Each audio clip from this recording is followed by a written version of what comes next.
Europe. Yes, sir. Europe Nation, what it is, Niner gang, bang, bang. We back at it again, man, after a bye week. We coming back and we playing against the Colts at home. We 0-2 at home this year. Hopefully we can turn it around. We got a Sunday night football prime time against the Colts. So without further ado, man, let's dive into it. Y'all already know how I'm going to do it. We're going to break down the Colts offense, strength and weaknesses, some key players. Same thing with the defense. I give you 3 keys to a Colts win, 3 keys to a Niners win, 2 key matchups, and then finally a score prediction. Let's get into it. The Colts are coming into this game 2-4. They have beaten nobody. They got wins against the Dolphins and against Houston, which are 2 down organizations. They won convincingly against both of those. They have lost to Baltimore, Tennessee, the Rams, and the Seahawks this year. The Colts are vintage. We do everything right, but we just can't get right.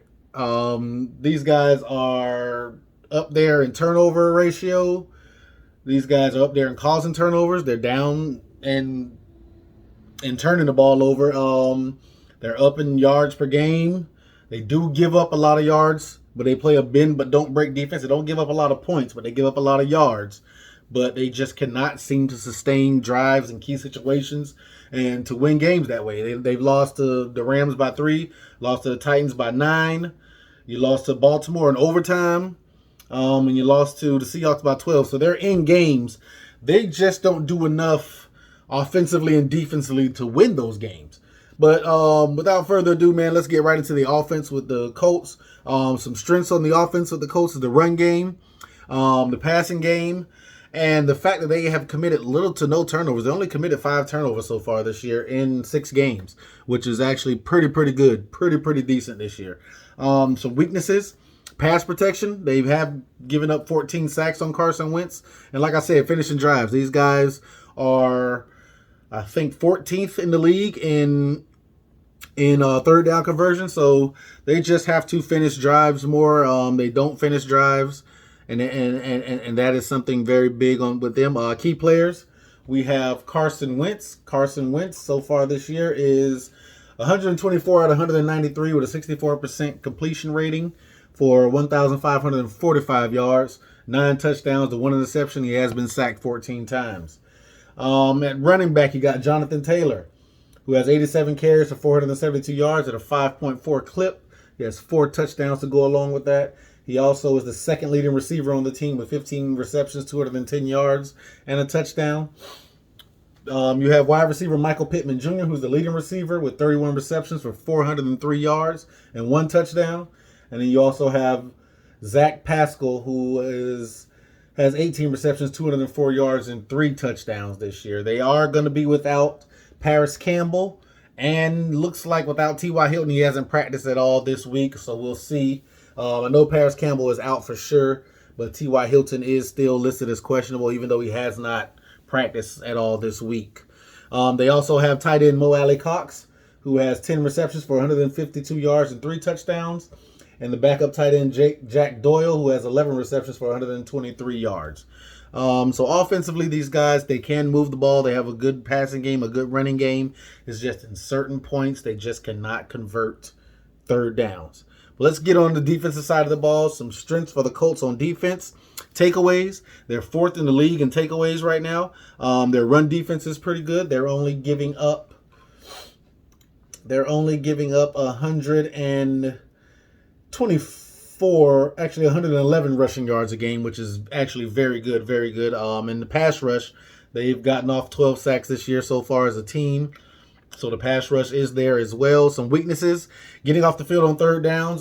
They are middle of the pack on that as well. And pass coverage, they give up 268 yards a game through the air. So these guys are a bend but don't break defense.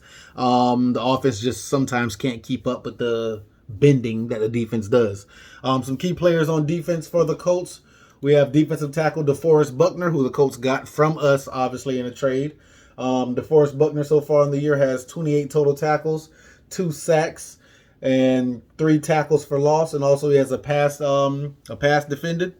At DN, you have Al-Qadim Muhammad. And Al-Qadim Muhammad has 24 total tackles, 2 sacks, and 3 tackles for loss as well. At linebacker, you have Bobby Okereke. I think I'm saying that right. Y'all don't judge me on that. But Okereke, he has 51 total tackles, the leading tackler on the team. He has 1 sack and 1 tackle for loss and 1 pass defended. You have Darius Leonard at linebacker, who has 45 tackles, 2 tackles for loss, 4 passes defended, and 2 interceptions. He also has 2 forced fumbles and 2 fumble recoveries. That is the leader of this defense, Darius Leonard. You're going to hear his name called a lot. He's going to be everywhere. At cornerback, you have Kenny Moore II, who has 38 tackles, 1 sack, 4 tackles for loss, 2 pass defended, and 1 interception. And Kenny Moore, he is a very physical cornerback. He plays at the line of scrimmage. He makes tackles. He makes tackles in the backfield, makes sacks. Very good guy. At safety, you have Kari Willis. And Kari has 34 tackles, 1.5 sacks, 1 tackle for loss, 2 passes defended, and an interception. He also has a fumble recovery as well. They will be without safety Julian Blackman, the other starting safety, so we'll see how that fares with those guys. Let's move into 3 keys for a Colts win in Sunday night's game. Number 1, attack the corners early and often of the 49ers. I think the Colts need to get into their passing bag. 49ers have shown they can be pretty stout against the run defense this year. So, yeah, Colts just need to get in their passing bag, man. We do have pretty much all of our corners back. None of them are listed in the injury report besides Verrett.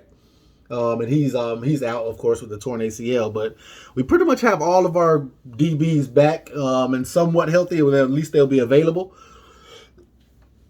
But the Colts have to attack that, man. Make those guys show them that they can cover and do that early and often. Number 2, Colts have to do what they do best, and that's cause turnovers. We've been known to be a little turnover prone this year, so the Colts just have to cause turnovers, and that's just what it is right there. Number 3, win in the trenches. 49ers are going to try to establish that run game that hasn't been too good this year. They're going to still keep trying to establish that with Jimmy Garoppolo back. But the Colts got to win in the trenches, man. If they want to win this game, they have to establish the line of scrimmage on both sides of the ball. That's offensive line and defensive line. They have to be physical. They have to move guys out of the way. And they cannot let the 49ers depict the outcome of the game in the trenches. Now let's move on to 3 keys to a 49ers win. Number 1, like I told y'all, this is probably going to be on every single list this year until we do it, and that's establish the damn run. Please, Niners, please, let's establish a run game. I hope we don't go out here and have Jimmy G try to throw the ball 40 times a game. I don't think that's a recipe for success, so hopefully we can establish a run game. Number 2, keep Jimmy G upright. Keep him upright. He's coming off of an injury.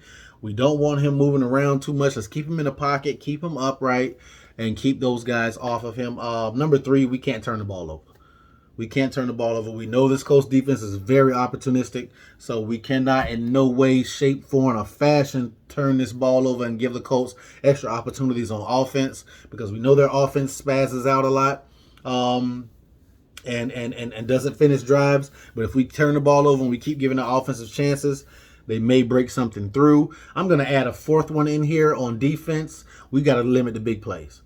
We can't let big plays dictate the outcome of this game. So just limit the big plays. Two key matchups I'm looking forward to watching on Sunday. Colts D-line versus the Niners O-line. The Colts D-line is very stout. They've shown that they can stop the run this year. Like I said, they're only giving up 111 yards a game total.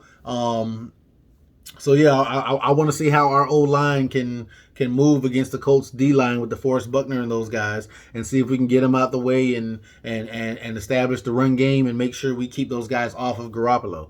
The other key matchup I'm looking forward to is the Colts DBs versus the Niners passing game. The Colts defensive backs have been known to give up yak yards, and what are we? We are a yak team, especially when it comes to the wide receivers. So I want to see how our passing game will take advantage of the Colts and their bend but don't break defense and them giving up 268 yards a game through the air, I think we can have some success if we run those posts, those slants, and a couple of those quick screens to the wide receivers and let those guys do what they do after the catch. With all that said, though, with all that being said, let's get down to the meat of the video, what you really came to this video to hear, and that is the score prediction. And for my score prediction, I have 49ers Niner gang taking the win home, improving to 3-3 with a 27-20 win over the Colts Sunday night, Levi Stadium in San Francisco, California. You guys let me know down in the comments how you feel about this game. What are some of your key matchups and keys to victory? And always remember to like, comment, share, and subscribe. Y'all know who I am, man. Niner gang, bang, bang. It's real, and I got a damn sports opinion. Holla at me.